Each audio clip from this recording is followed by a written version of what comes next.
Crossed. If you thought COVID was bad, you haven't seen the virus from Crossed. It begins like any other run-of-the-mill apocalypse. A simple virus. Highly contagious, no known origin, and no hope of a cure. But this one doesn't rot your body. It rots your very soul. It removes the part of your mind that stops you from acting on your worst, most wicked urges. And once it's gone, there's nothing left to hold you back. The infected become crossed, aptly named after the red rash cross manifesting on their faces.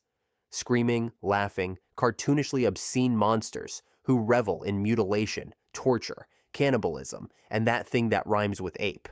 And then they get creative, things that will get my channel banned for even mentioning them. So I'll just hint at some of the depravity using this little rebus puzzle. What is the, tool this guy uses here to murder people?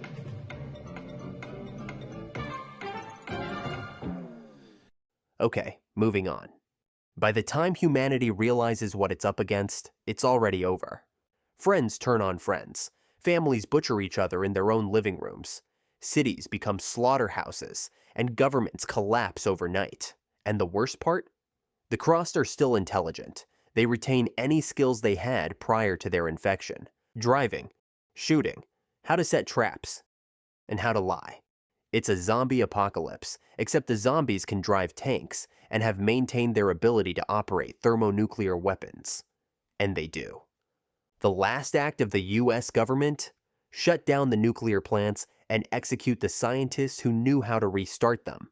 Well, they didn't get them all. The survivors try to endure. Some smear blood on their faces to fake the Crossed's mark, hoping to blend in, others hide. But it never lasts. Because every single time, the Crossed find them. The true horror of Crossed isn't just the blood or the body count. It's the mirror it holds up to humanity. The infected aren't possessed. They're liberated, ordinary people acting on desires we all bury deep within. Halo. In the 26th century, humanity has colonized the stars, which sounds cool, until they meet the Covenant, a coalition of alien zealots, who has declared mankind an affront to their gods. Also, they have a nasty habit of glassing planets. So the UNSC does what any morally flexible sci-fi government would. Kidnaps 6-year-olds, pumps them full of drugs, and turns them into super soldiers. The Spartan program was a great success, until most of them were killed by the Covenant. All except for Master Chief, John 117, a silent titan in green armor, and the highly intelligent AI in his helmet, named Cortana, half strategist, half waifu. But war with the Covenant is just the surface.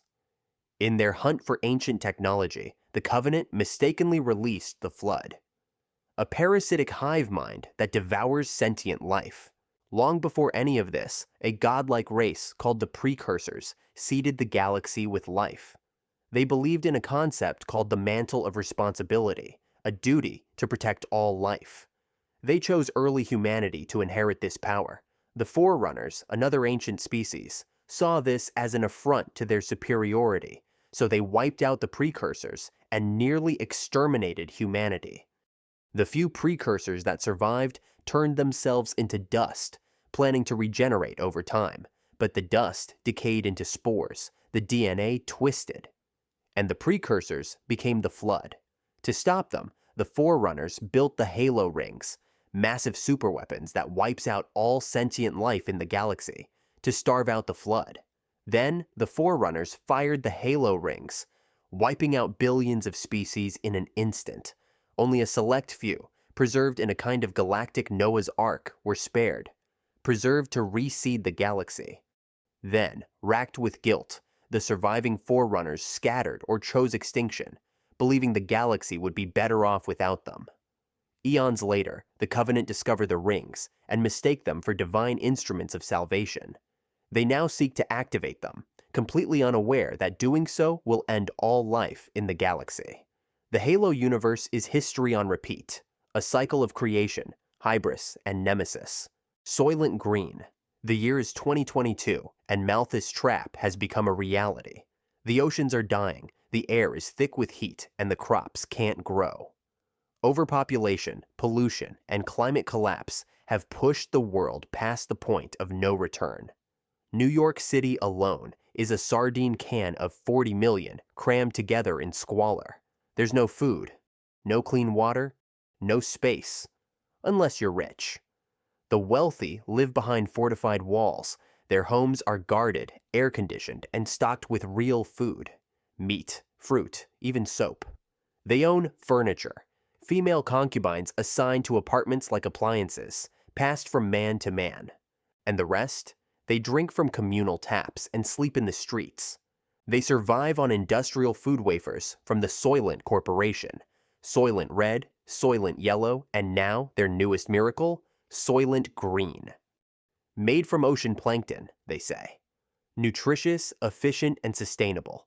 A blessing in a dying world. Until someone asks the wrong question. Detective Robert Thorne is investigating the death of a board member of the Soylent Corporation. It looks like a robbery until it doesn't. The more Thorne digs, the more the system pushes back. They don't want him to see what's underneath the surface. Because there is no plankton. And Soylent Green isn't from the sea. It's made from us, human beings ground into wafers, fed back to the masses in neat little packages. Because there's nothing else left to eat. Wounded, broken, and realizing it's too late to stop it, Thorne tries to scream what little truth he has left. Soylent Green is people, he cries. But the food line keeps moving. Because even if everything else stops growing, hunger doesn't. Invincible. On the surface, Invincible looks like your typical coming-of-age superhero story. Teenager gets powers, struggles with high school, learns to fly, saves the day. But this isn't the MCU. Earth is crawling with R-rated problems, mutant freaks, interdimensional traveling evil geniuses, kaiju-tier monsters, reanimated corpses, interdimensional invaders, and literal demons from hell. Luckily, Earth has the Guardians of the Globe, its mightiest defenders. That is, until Omni-Man, their strongest ally, brutally massacres them all in the very first episode. Turns out that Omni-Man, besides having the greatest voice acting of all time, isn't a hero. He's a scout for the Viltrumite Empire, a eugenics-obsessed alien race that conquers planets, by sending in seemingly friendly super soldiers who charm your media, marry your women, and then punch your spine out the back of your body if you refuse to integrate into the Empire. And standing in the middle of all this, Mark Grayson, aka Invincible, Omni-Man's half-human son, trying to survive both high school and planetary imperialism. He's not just being beaten to a pulp by his own father. He's grappling with the weight of his father's monstrous legacy, constantly threatening to crush him. The Invincible universe is a world where being a civilian means praying your city isn't scheduled for a monster of the week beatdown. And the godlike beings meant to save you are just here to conquer you. Resist, and they'll squeeze you like the insignificant insect you are. Bright colors, but unrelenting horror. Dark Sun. If you took Mad Max, added psychic lizardmen, a lot of gladiator slaves, and a sun that's trying to kill you, you'd land in Dark Sun. Dark Sun is a D&D campaign setting set in the post-apocalyptic world of Athos, a planet that once brimmed with oceans, life, and beauty until magic ruined everything. Not metaphorically, literally. Defiling magic stripped Athos of its fertility. Every time a wizard casts a spell, the air gets hotter, the soil dies a little more. Now, it's a scorched wasteland under a burning red sky. The oceans are gone, replaced by the sea of silt, a choking, bottomless expanse of powder so fine it suffocates anything that tries to cross it. Unless you're a giant. Here, water is more valuable than gold, and iron is a forgotten luxury. The gods of this world are nowhere to be seen. Some say they never existed. Others say that they were killed or fled.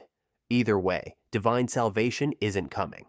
In Athos, almost every creature, even the insects, has some form of psionic ability. Magic, by contrast, is feared, associated with the defiling. If you're a wizard, you hide it. Or you die. And it doesn't get brighter from there. Slavery is everywhere.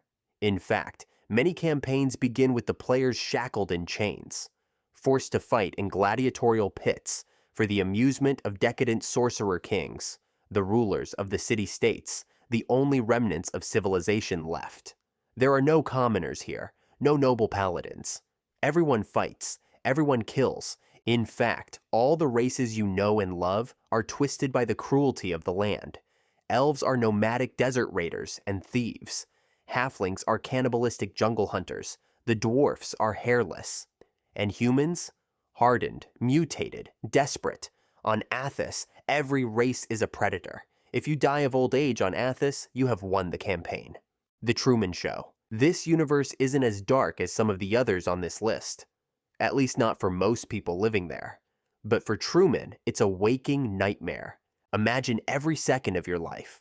All the awkward moments, your first kiss, every heartbreak, every lonely night spent in front of the computer, maybe flipping through the Sears catalog once in a while, broadcast to the entire world. Every relationship you've ever had, every friend, every coworker, even your own mother and father, all of them actors, paid to love you. Your best friend has lied to you your entire life, and your wife is a fraud who uses your plight to advertise cocoa. Your life is nothing more than the result of a movie studio adopting an infant from an unwanted pregnancy. All your choices are scripted. And the worst part?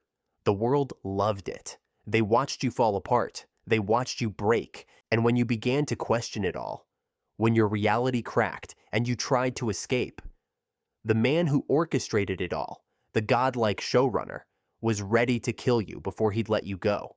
It ends with applause and Truman steps through the door, ready to start an actual life. But where does he go? Everyone knows his name. Everyone knows his face. There is no real life waiting for him. Only strangers who already know everything about him. Iron Lung. Decades ago, every known star and habitable planet mysteriously vanished, along with whatever and whoever happened to be on them, leaving behind an empty universe of asteroids and lifeless moons. In Iron Lung, the only people who are left are the ones who weren't anywhere during the Quiet Rapture. Prisoners on transfer, crews on space stations, stray ships in deep space. Now, humanity survives in scraps, floating ruins, dying stations, running out of food, oxygen, and hope. And then an anomaly is discovered, a blood ocean, a literal sea of blood on a barren moon. Not the first, but the only one showing signs of structure, of life, of something. The consolidation of iron needs answers and resources, so they send you, a convict, a disposable. You're sealed inside a patchwork submarine barely fit to float. No windows, no escape. Communications cut on descent. You're told you'll earn freedom if you return. You probably won't. Your only tool is a camera, and your only task is to photograph anomalies. You capture dead cities, impossible ruins, bones the size of buildings. But there is something else out there, alive, watching you, waiting. And even if you make it back, so what? The universe is already dead. Humanity is just pretending it has a future. Half-Life. Half-Life begins with Gordon Freeman showing up late for work at the Black Mesa Research Facility. Then the world ends.